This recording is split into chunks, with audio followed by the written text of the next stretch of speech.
Alors, on va tout de suite poursuivre avant la pause par une intervention. On parlait justement de transition juste. Ce sera le thème de cette prochaine conférence. Alors, pour vous présenter qui va nous rejoindre, et écoutez, son intervention et son analyse sur le Brexit avait été très appréciée en 2018.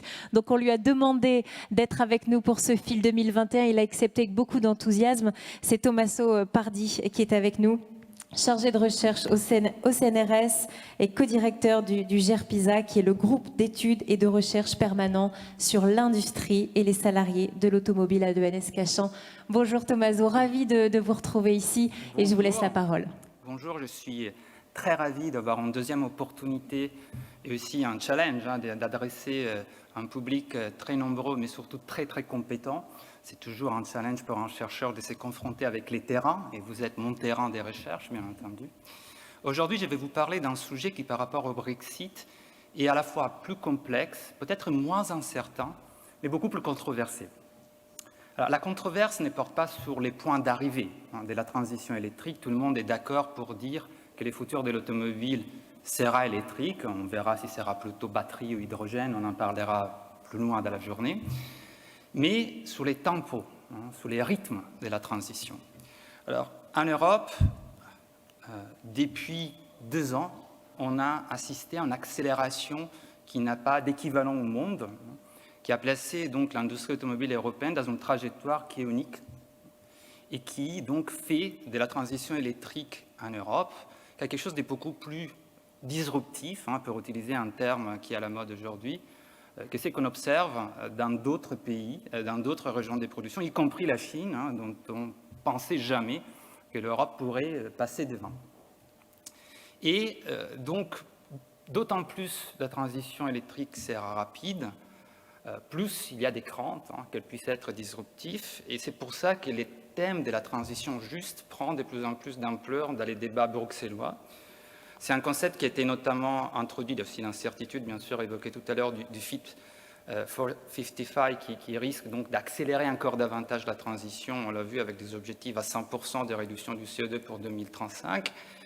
Et donc, on a vu ces concepts de transition juste émerger dans les débats bruxellois, portés notamment par les organisations syndicales, mais aussi par les organisations patronales, notamment de l'automobile, très concernées pour l'impact que cette transition est susceptible d'avoir sur les emplois et sur les filières automobiles.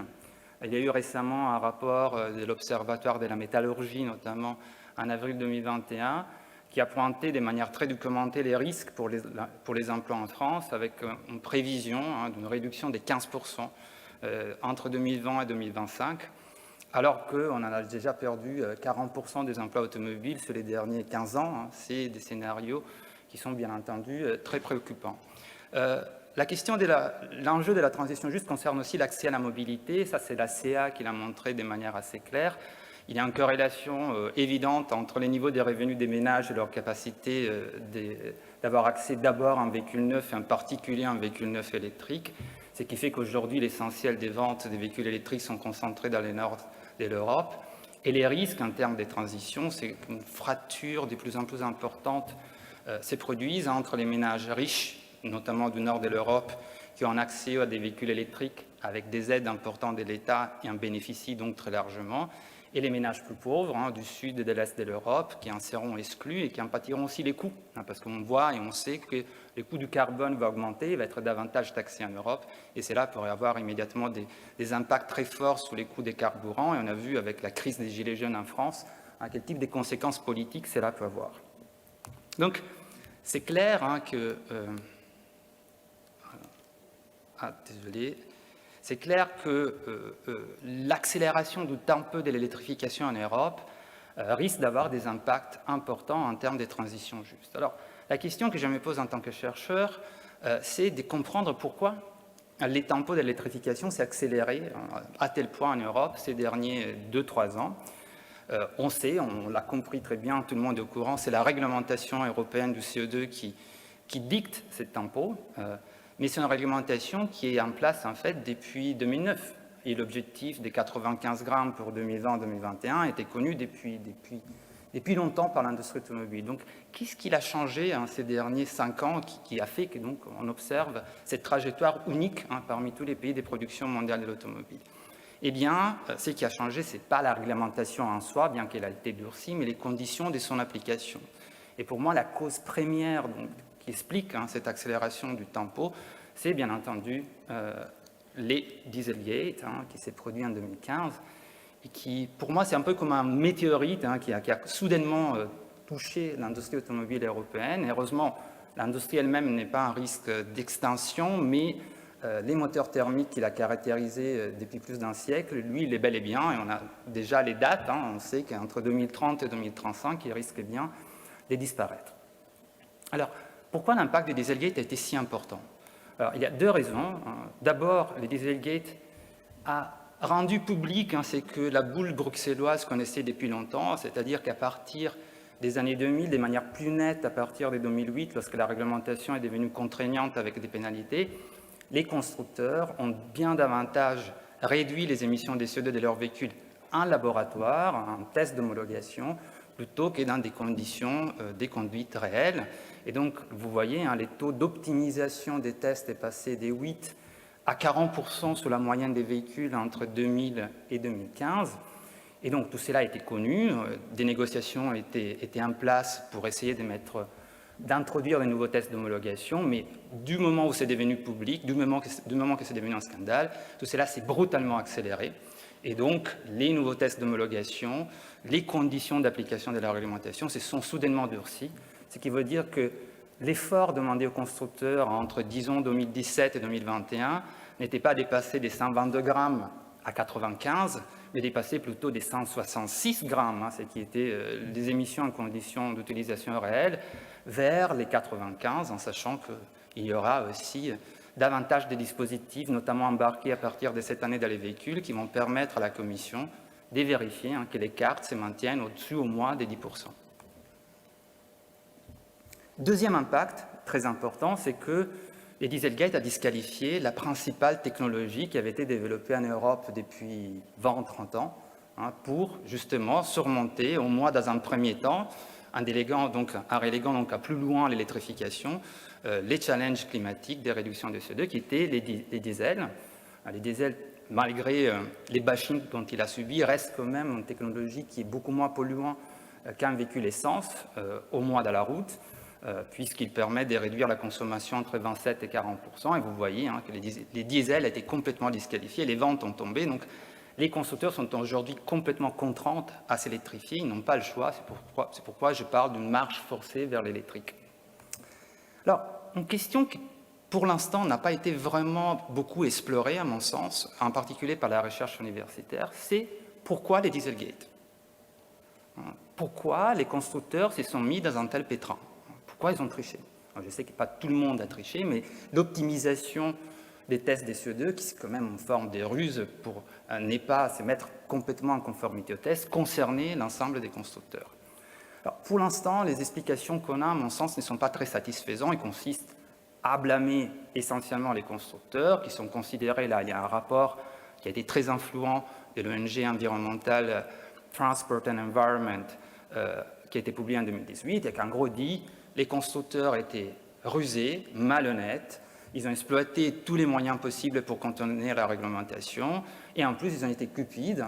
Au lieu de faire des véhicules sobres, moins puissants et moins lourds qui leur aient rendu la tâche plus facile, ils ont au contraire fait des véhicules plus lourds, plus puissants et plus polluants. Donc voilà la cause du Dieselgate. Alors, je ne veux pas dire que les constructeurs ne sont pas responsables de ça, je ne veux pas entrer dans ces mérites, ils ont bien entendu une grosse responsabilité dans les Dieselgate. Mais cette explication, à mon sens, n'est pas du tout satisfaisante parce que, d'une part, l'industrie automobile, c'est les premiers investisseurs en R&D en Europe. Il avait identifié depuis 1990 que la dépollution des moteurs était son enjeu central. Et quand on connaît un peu les ingénieries chez les constructeurs et chez les équipementiers, les niveaux des compétences techniques, en particulier en mécanique, on peut vraiment s'étonner que les constructeurs aient préféré contourner la réglementation plutôt que de s'y conformer en utilisant la ruse, en s'exposant à des risques majeurs dont on voit aujourd'hui les conséquences. Donc, comment on explique les Dieselgate? Alors, il faut revenir au début de la réglementation, un moment clé dans l'histoire de la réglementation européenne sur les CO2, c'est-à-dire sa négociation entre 2005 et 2009. À cette époque, on le voit, il y avait déjà un objectif volontaire que la CA avait pris de réduction des émissions de CO2 à 140 grammes pour 2008. Et la CA s'était engagée, l'ensemble des constructeurs européens aussi. Et à partir à peu près de 2005, la Commission constate que l'industrie ne parviendra pas à tenir son objectif. Cependant, on voit que les constats ne sont pas les mêmes selon les constructeurs. Les constructeurs généralistes, et en particulier les constructeurs français et italiens, eux, avaient tenu les paris. Et ils étaient en fait parfaitement en ligne pour faire baisser les émissions au-dessus des 140 grammes. Par contre, les constructeurs premium, et en général les constructeurs allemands, eux, ils étaient complètement loin de cet objectif. Vous voyez, à plusieurs dizaines, vingtaines, trentaines de grammes loin de l'objectif.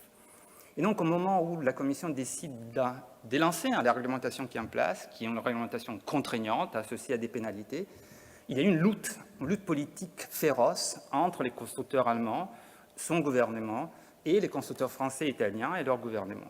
Et les points de l'industrie automobile allemande sur Bruxelles, j'y reviendrai, est écrasant. Et donc, ils ont gagné.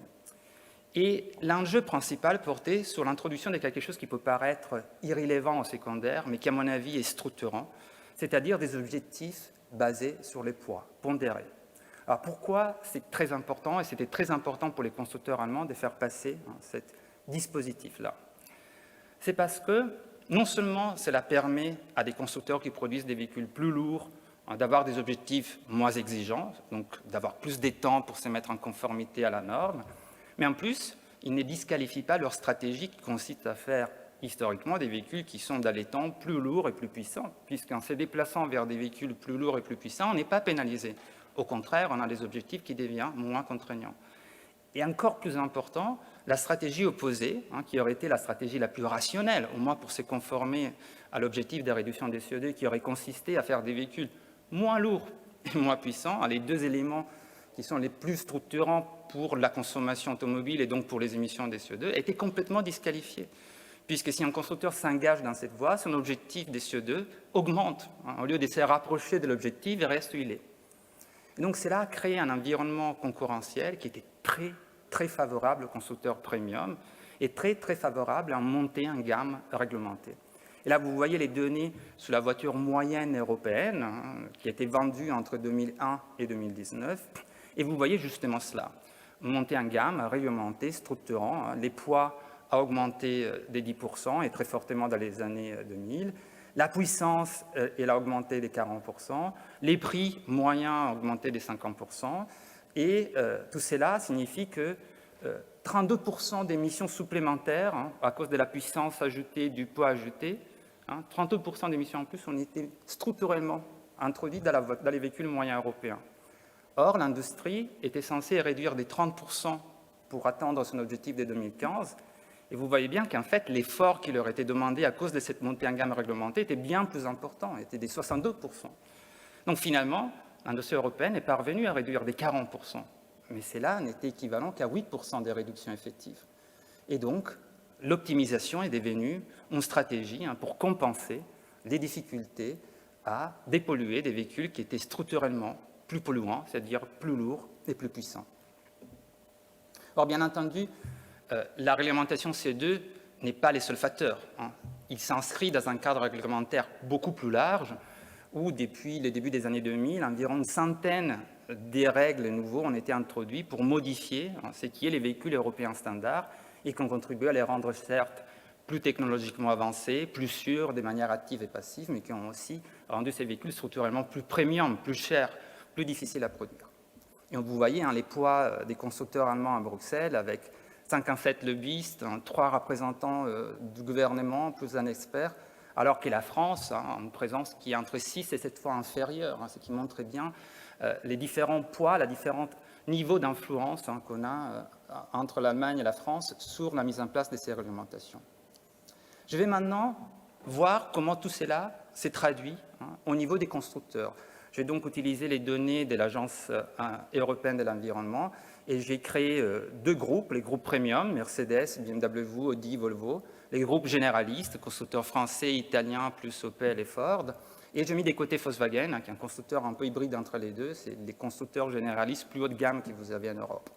Et vous voyez qu'effectivement, l'ensemble des acteurs à jouer le jeu des constructeurs premium et monter en gamme. Vous voyez là l'augmentation du poids qui est équivalente pour les deux groupes et pour Volkswagen. Vous voyez là l'augmentation du prix qui correspond donc à l'effort que tous les constructeurs ont fait pour introduire des technologies dépolluantes, car si vous ne pouvez pas réduire les poids et la puissance, la seule manière d'atteindre les objectifs des CO2, c'était d'introduire des diesels, des injections directes essence et d'autres technologies qui ont aussi été autant des moyens d'optimiser les tests, j'y reviendrai.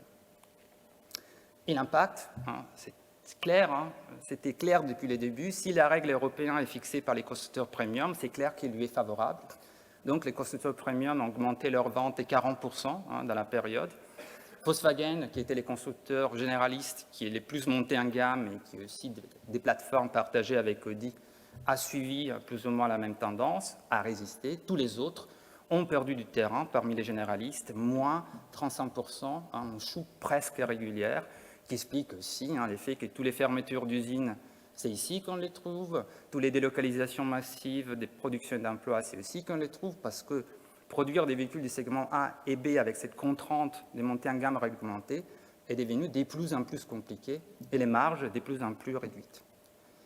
Donc, il y a là un paradoxe, parce qu'on a une réglementation qui a clairement compensé les véhicules qui étaient les plus polluants structurellement, les plus lourds. Et donc, c'est ces véhicules-là qui pèsent environ 1700 kg, qui ont pris 40% en plus des ventes, alors qu'en raison d'un taux d'optimisation très élevé, ils sont finalement très peu verts.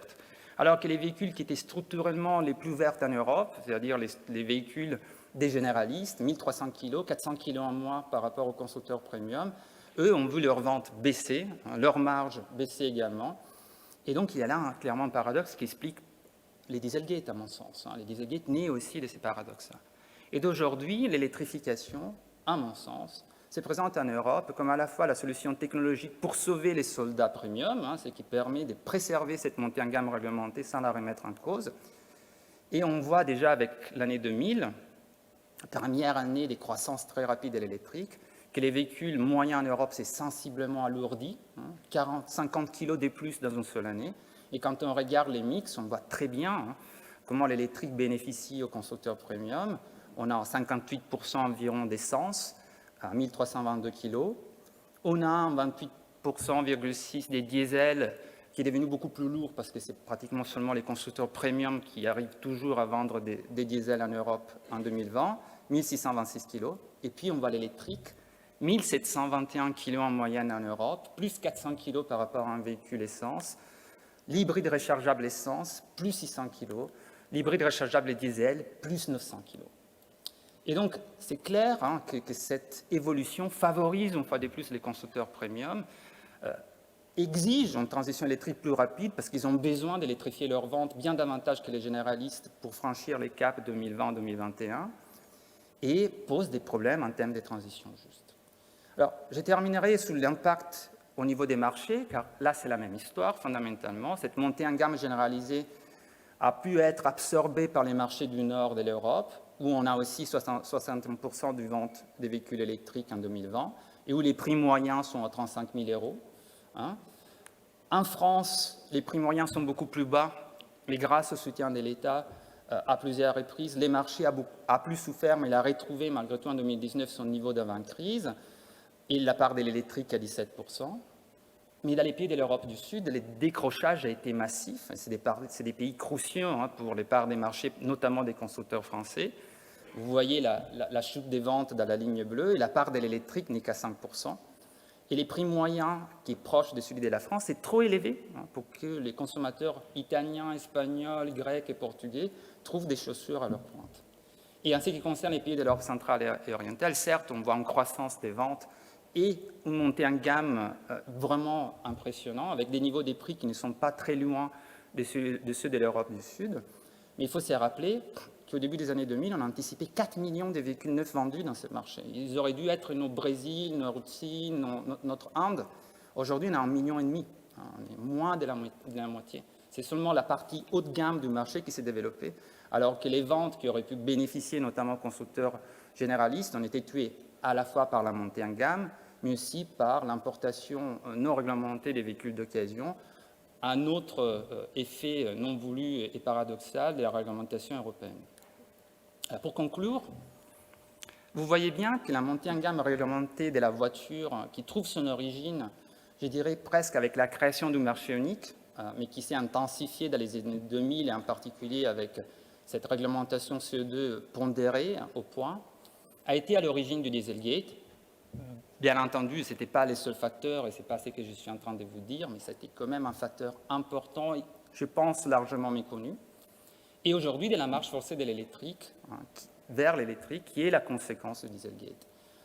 Je pense qu'on a vu de manière assez claire que cette montée en gamme réglementée est défavorable aux constructeurs français et défavorable aux constructeurs généralistes, et problématique en termes de transition juste parce qu'il creuse les inégalités entre filières industrielles, il menace les emplois, il creuse les inégalités entre les ménages du Nord, du Sud, entre les ménages riches et les ménages pauvres, et donc pose des problèmes de viabilité politique, de soutenabilité aussi environnementale de ces transitions, parce que je pense qu'on est tous d'accord pour dire qu'électrifier des véhicules des 2 tonnes, ce n'est pas la meilleure manière de verdir les véhicules européens, car on considère l'empreinte carbone de ces véhicules et n'est pas vraiment beaucoup plus favorable qu'un véhicule thermique, en particulier lorsqu'il s'agit d'hybrides rechargeables. Alors, est-ce qu'une voie alternative est-il possible? Malheureusement, avec les réglementations, il y a beaucoup d'irréversibilité. Et aujourd'hui, c'est une phase cruciale, parce qu'on a vu que des décisions seront prises qui concernent 2030 et 2035 et qui vont avoir des impacts structurants sur les décisions d'investissement des constructeurs. Et là encore, c'est des décisions qui sont irréversibles une fois qu'elles sont prises.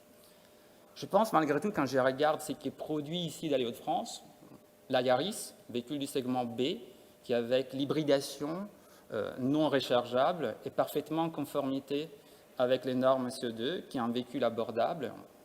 Quand je vois la volonté des Renault de relocaliser un véhicule du segment B, la R5, ici, à Douai, je pense que les constructeurs qui sont basés en France comprennent très bien l'intérêt de suivre notre voie. Cependant, moi je me pose la question de pourquoi la France est tellement absente à Bruxelles. Parce que je pense que si on veut vraiment porter cette voie alternative du véhicule propre, mais aussi du véhicule populaire, abordable, il faut que la réglementation européenne suive. Et aujourd'hui, ce n'est pas du tout le cas. Donc, je crois qu'une des conditions pour que ces stratégies soient vraiment gagnantes et toutes les chances de réussir, c'est que les constructeurs, les gouvernements prennent vraiment conscience, et les rapports de Delphine Batho en 2016 avaient quand même alerté là-dessus, que l'influence à Bruxelles va être décisive pour les évolutions futures à venir. Merci beaucoup pour votre attention. Grand merci Tommaso. Restez quelques minutes, voir s'il y a des questions éventuellement.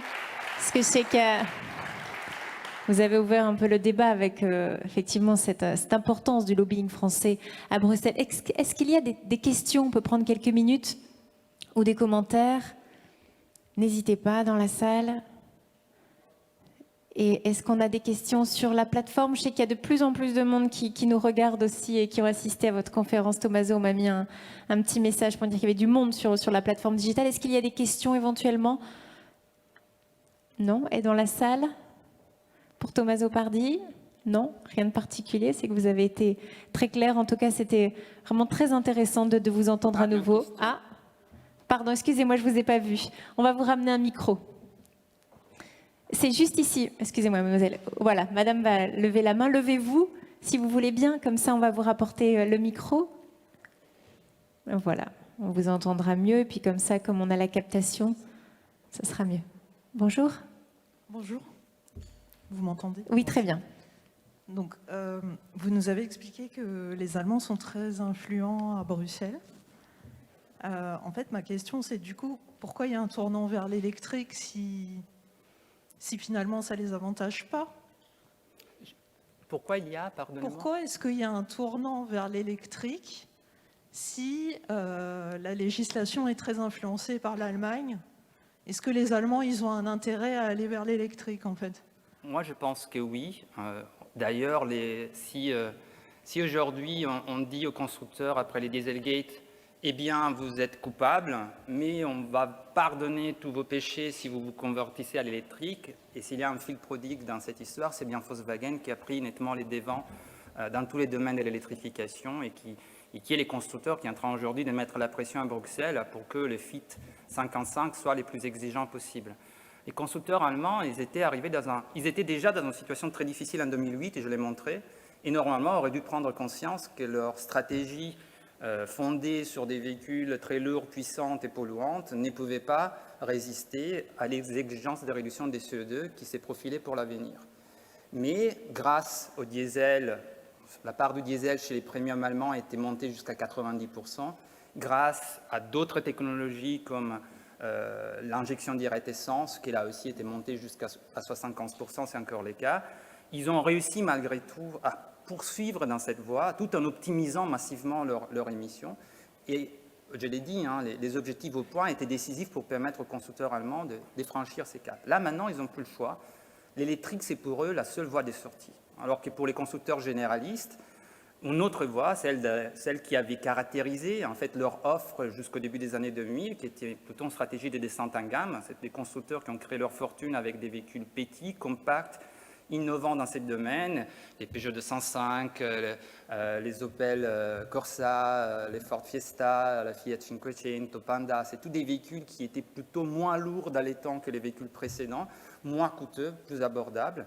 Eh bien, ils ont été amenés à suivre les Allemands dans la montée en gamme, et aujourd'hui, c'est eux qui pourraient s'épasser, entre guillemets, d'une électrification tellement rapide avec d'autres solutions, alors que pour les constructeurs allemands, si on veut rendre vert un véhicule des 2 tonnes, aujourd'hui, il n'y a pas d'autre solution que d'y mettre une batterie des 500, 600, 750.